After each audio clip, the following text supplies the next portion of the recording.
Hello বন্ধুরা, আজকের ভিডিওতে Redmi Note 10 Pro রিভিউ এবং আনবক্সিং করব। চলুন শুরু করা যাক।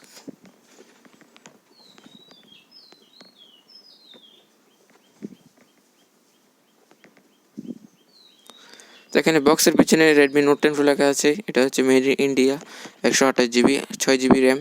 আর সাইডে লেখা আছে Redmi Note 10 Pro এবং এর সাইডে লেখা আছে আরও অনেক ইনফরমেশন।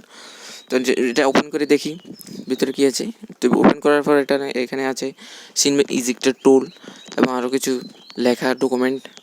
তো এর নিচে আছে ফোনটি। এটা হচ্ছে টিপিউ কেস, যেটা অনেকটা ভালো।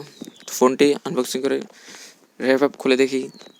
এটা হচ্ছে সেই ফোনটি Redmi Note 10 Pro, যেটা খুবই দেখতে সুন্দর এবং খুবই আপনার দেখতে পছন্দ হবে। আর এটা ব্যবহার করা হচ্ছে 108 মেগাপিক্সেল ক্যামেরা এবং এখানে গরিলা গ্লাস 5 প্রোটেকশন আছে। আর এই ফোনটা দেখতে খুবই সুন্দর এবং এখানে কোনো স্ক্র্যাচ পারবে না। আর 33 ওয়াটের একটি সুপার ফাস্ট চার্জিং দেওয়া হয়েছে এবং USB টু USB-C কেবল দেওয়া হয়েছে এখানে।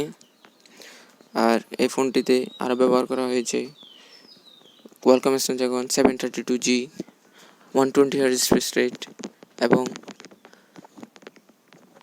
ব্যবহার করা হয়েছে 5020 mAh একটি ব্যাটারি।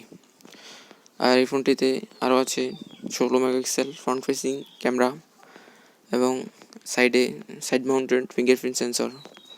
তো ডিসপ্লে ব্যাপারে আসি। এটা হচ্ছে 6.67 inch full HD super AMOLED display, যেটা খুবই কালার সুন্দর অ্যাকুরেসি আছে। এবং এই ফোনটিতে আরও ব্যবহার করেছে HDR10 সাপোর্ট আছে এখানে। এবং এই ফোনটাতে গেমিং খুবই সুন্দর ব্যবহার করা যায়। আর চার্জিং, এটা 33 ওয়াটের চার্জিং, খুবই ফাস্ট চার্জিং হয়। 40 মিনিটে ব্যাটারি ফুল চার্জ হয়ে যায়। তো এটাই ছিল Redmi Note 10 Pro সম্পর্কে কিছু কথা। তো আপনার কেমন লেগেছে এটা কমেন্টে লিখে জানান।